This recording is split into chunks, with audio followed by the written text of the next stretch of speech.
नमस्ते बच्चों, कक्षा 8 विषय विज्ञान 12वां जो पाठ है घर्षण, इसके बारे में जो आधा पाठ है वो अपने कर चुके हैं।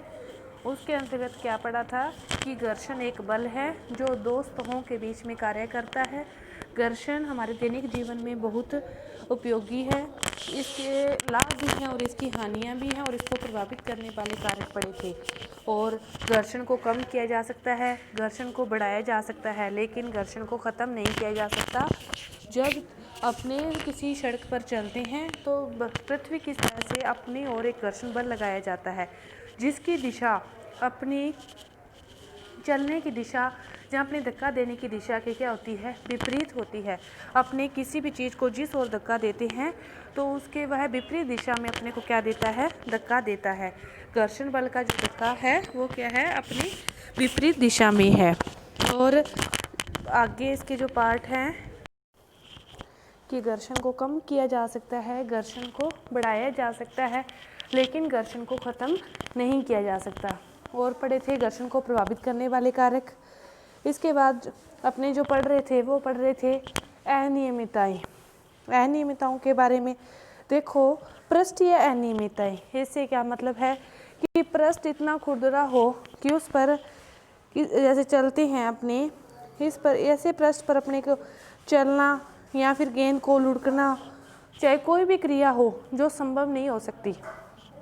कि यदि गेंद यहाँ से आएगी तो यहाँ पे रुक जाएगी, फिर यहाँ पे, तो उसको क्या लगेगा, ज़्यादा टाइम लगेगा और ज़्यादा समय, और घर्षण बल ज़्यादा लग रहा है तो इसलिए उसकी गति उतनी ज़्यादा नहीं हो रही।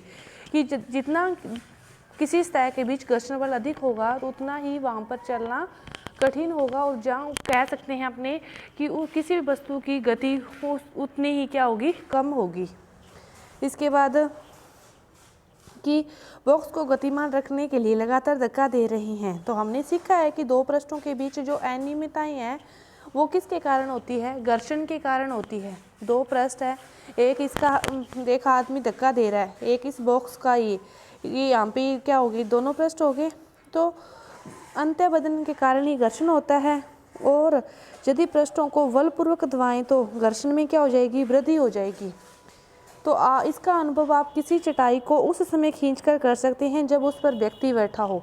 एक तो किसी चटाई को तब खींचना जब उस पर कोई नहीं बैठा, एक उस समय किसी चटाई को खींचना जब उसके ऊपर कोई ना कोई वजन है, एक व्यक्ति या दो व्यक्ति बैठे हैं। तो आप समझ सकते हो कि कितना कठिन होगा। तो देखो, ये व्यक्ति इस बॉक्स को धक्का दे रहा है, तो जो घर्षण बल है इसकी बल देने की दिशा ये है, तो फिर घर्षण बल की जो दिशा है फिर वो कौन सी है, इस साइड से। घर्षण बल की दिशा कौन सी होगी, सामने से होगी, विपरीत दिशा होगी। घर्षण बल हमेशा अपने बल लगाने की दिशा के विपरीत दिशा में कार्य करता है। तो आपने अनुभव किया कि पिछली बार आपने किसी भारी बॉक्स को एक स्थान से दूसरे स्थान पर सरकाया था। यदि आपको इस प्रकार का कोई अनुभव नहीं है तो अब इस प्रकार का अनुभव कीजिए, क्योंकि कौन सा कार्य आसान है, विराम अवस्था से किसी बॉक्स को गतिशील करना या फिर किसी गतिशील बॉक्स को विराम अवस्था में लाना। ये दोनों ही जो कार्य हैं, दोनों में ही जो घर्षण बल लगता है वो एक समान लगता है। चाहे तो कोई वस्तु गतिशील है उसको रोकना, चाहे कोई वस्तु रुकी हुई है उसको गतिशील करना। तो किसी रुकी हुई वस्तु को विराम से गति प्रारंभ करने की स्थिति से घर्षण पर पार पाने के लिए वस्तु पर लगाया जाने वाला स्थैतिक घर्षण की माप होती है। जो घर्षण बल होते हैं वो कितने प्रकार के होते हैं, 3 प्रकार के होते हैं। घर्षण बल कितने प्रकार के होते हैं, 3 प्रकार के। एक होता है स्थैतिक घर्षण, दूसरा होता है सर्पी घर्षण और तीसरा होता है लोटन। स्थैतिक, सर्पी, लोटन। घर्षण बल कितने प्रकार के होते हैं, 3 प्रकार के, स्थैतिक, सर्पी, लोटन। जो स्थैतिक घर्षण है ये तो लगता है किसी भी सतह पर मतलब एक समतल सतह पर किसी वस्तु को धक्का। जो स्थैतिक घर्षण है वो किसी समतल सतह पर किसी बॉक्स को इस साइड से दूसरी साइड धक्का, मतलब समतल सतह पर किसी वस्तु को खिसकाना या सरकाना स्थैतिक घर्षण का उदाहरण है। सर्पी होता है किसी ढलान वाली जगह से किसी वस्तु को लुढ़काना। और तीसरा लोटन में आप मानो बेलनाकार वस्तु, पेंसिल, कोई ड्रम, तो ये चीज़ें हैं। तो ये क्या कह रहा है कि किसी रुकी हुई वस्तु को विराम से गति आरंभ करने की स्थिति में घर्षण पर पार पाने के लिए वस्तु पर लगाया जाने वाला बल स्थैतिक घर्षण की माप होती है। इसके विपरीत किसी वस्तु को उसी चाल से गतिशील रखने के लिए आवश्यक बल उसके लिए सर्पी घर्षण की माप होती है। और जब बॉक्स सरकना आरंभ करता है तो उसके पृष्ठ के संपर्क सतह पर बिंदुओं को उतना समय नहीं मिल पाता कि वे फर्श के संपर्क बिंदुओं में धंस सके। अतः सर्पी घर्षण स्थैतिक घर्षण से क्या होता है, कम होता है। जो सर्पी घर्षण होता है वो क्या होता है, स्थैतिक घर्षण से उसका मान कम होता है। तो आप समझ गए होंगे कि जो घर्षण बल हैं वो कितने प्रकार के हैं, 3 प्रकार के हैं। कितने प्रकार के, 3 प्रकार के। एक स्थैतिक, दूसरा सर्पी और तीसरा लोटन। एक स्थैतिक, दूसरा सर्पी और तीसरा लोटन। और तीनों के बीच के जो अंतर है उसे भी आप समझ गए होंगे कि कब लगता है सर्पी, कब लगता है स्थैतिक और कब लगता है लोटन। तो जो सर्पी घर्षण है वो स्थैतिक घर्षण से क्या होता है, कुछ कम होता है। अपने उस अनुभव को याद कीजिए जब पिछली बार भारी बॉक्स को आपने सरकाया था।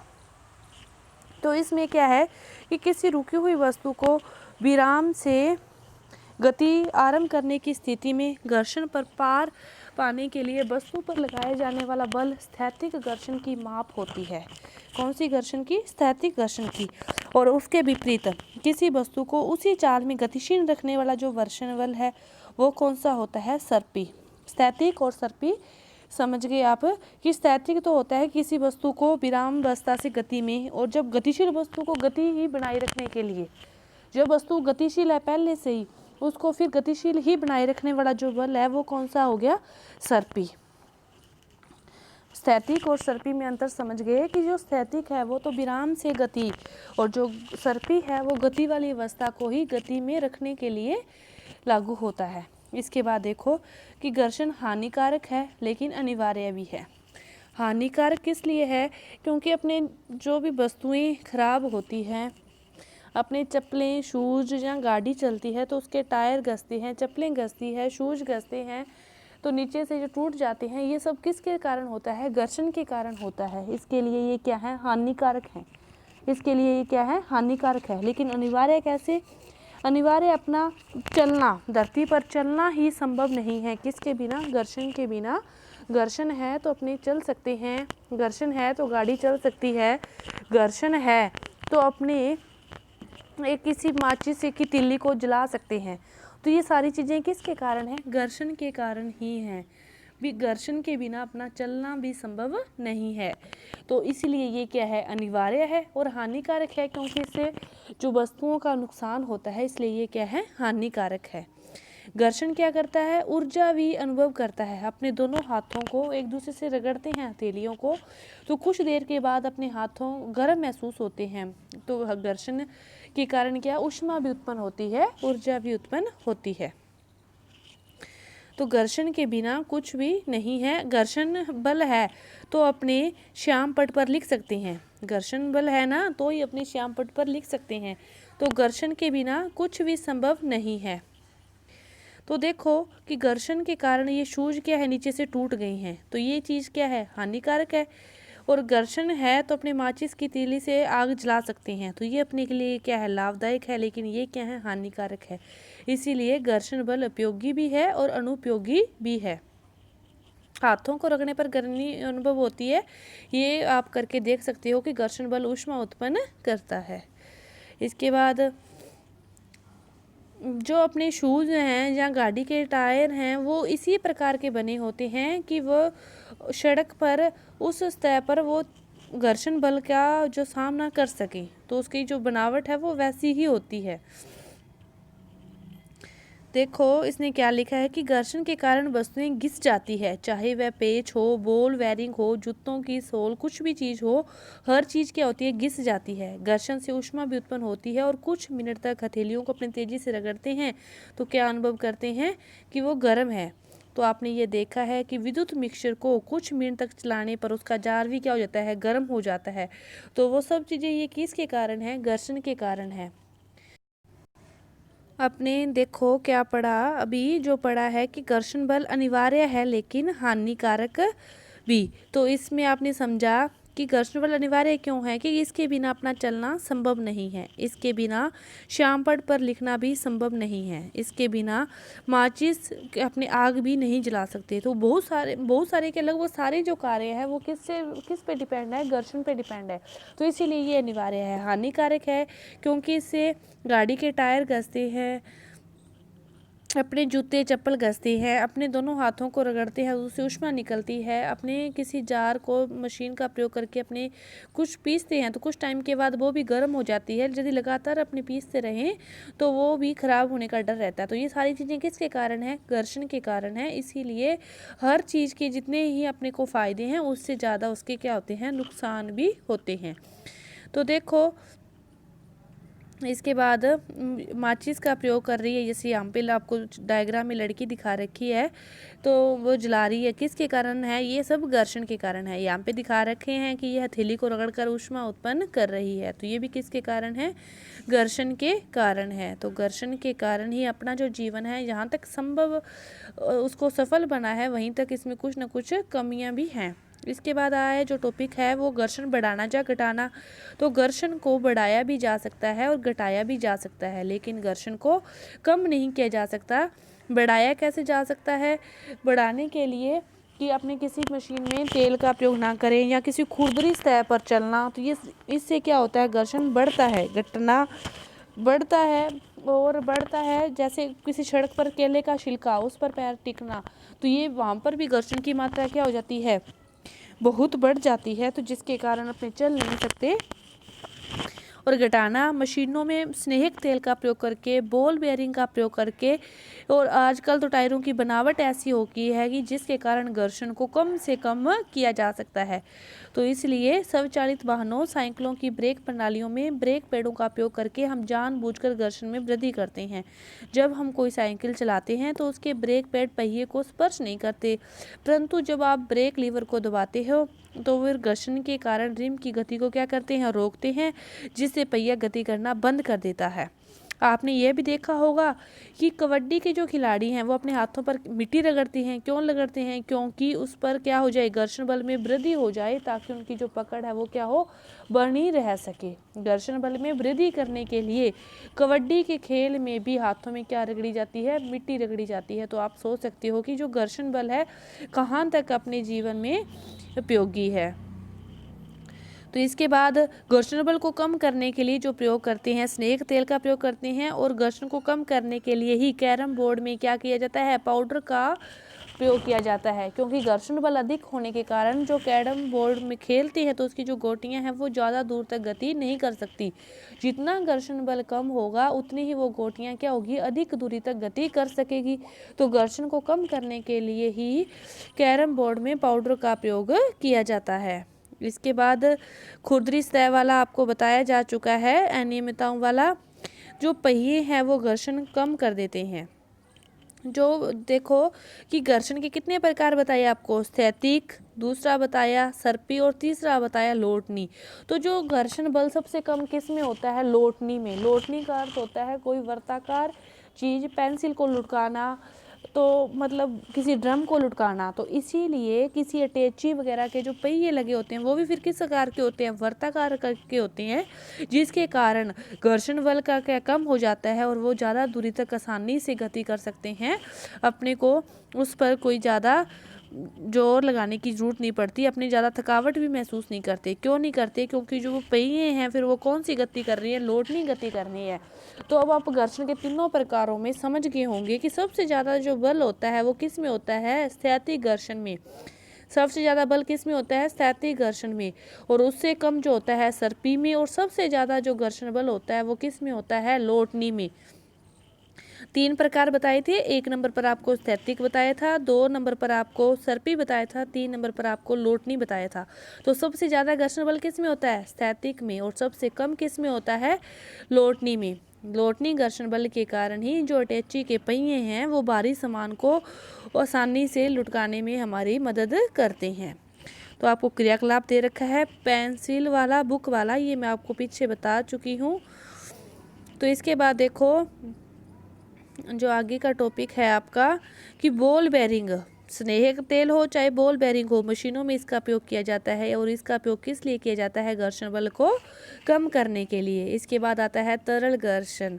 देखो जो घर्षण बल है ये ठोस, द्रव, गैस हर जगह काम करता है। तो तरल का अर्थ क्या हुआ? तरल का आप द्रवों से मानोगे, ठोस, द्रव, गैस तीनों में घर्षण बल कार्य करता है। तो तरल का जो है वो किसका है? द्रव का ही नाम है। तो तरल विज्ञान में गैसों और द्रवों को ही जो नाम देते हैं वो तरल देते हैं। तो तरल में भी क्या है? घर्षण बल कार्य करता है। और कैसे करता है? देखो कि पानी में जो घर्षण बल कार्य करता है वो जहाज की विपरीत दिशा में, जहाज यदि इस दिशा में गति कर रहा है तो घर्षण बल की दिशा क्या होगी? इसके विपरीत होगी। बस सीधी सी बात है, चाहे तरल हो, चाहे ठोस हो, चाहे गैस हो, हमेशा जो घर्षण का जो कार्य है या घर्षण की जो दिशा है वो अपने बल लगाने की दिशा के विपरीत दिशा में ही कार्य करता है। इसके बाद देखो पानी द्वारा जो घर्षण है जहाज के विपरीत दिशा में, और वायु द्वारा जो घर्षण है वो भी यदि जहाज इस दिशा में जा रहा है तो पानी घर्षण बल फिर उसके विपरीत दिशा में। घर्षण बल हमेशा अपनी गति की दिशा के या अपने बल की दिशा के विपरीत दिशा में ही कार्य करता है। इसके अंतर्गत आपको यही बताया गया है कि जो जहाज है उसका जो डिजाइन बनाया जाता है वो भी मतलब सोच समझकर बनाया गया है। देखो पक्षी के, और आपको जैसे अगले डायग्राम में दिखाया गया है कि जैसे जहाज का और ये पक्षी का डायग्राम है, दोनों में काफ़ी समानता है, ताकि जो घर्षण बल है, पक्षी उड़ सकते हैं घर्षण बल के विपरीत, तो उसी को अनुसार ही जहाज का जैसे डायग्राम बनाया गया है ताकि वो भी उस घर्षण बल को फेस कर सके और आसानी से अपनी उड़ान को पूरी कर सके। तो आपने इस चैप्टर में क्या सीखा कि घर्षण बल दो पृष्ठों के सापेक्ष गति का विरोध करता है, दो पृष्ठों की प्रकृति पर निर्भर करता है,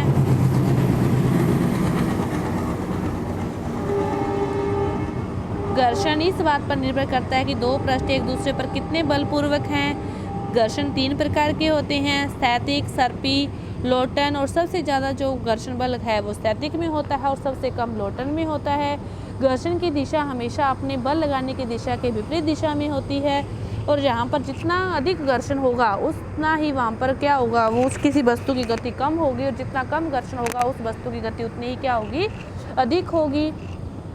और इसके अलावा आपने क्या पढ़ा था इस चैप्टर में कि जो घर्षण को कम किया जा सकता है और घटाया जा सकता है लेकिन ख़त्म नहीं किया जा सकता। घर्षण हमारे लिए जितना उपयोगी है उतना ही हानिकारक भी है। तो घर्षण को मशीनों में बॉल बेयरिंग या स्नेहक का प्रयोग करके कम किया जा सकता है। तो ये आपका जो चैप्टर था घर्षण पूरा हुआ। धन्यवाद।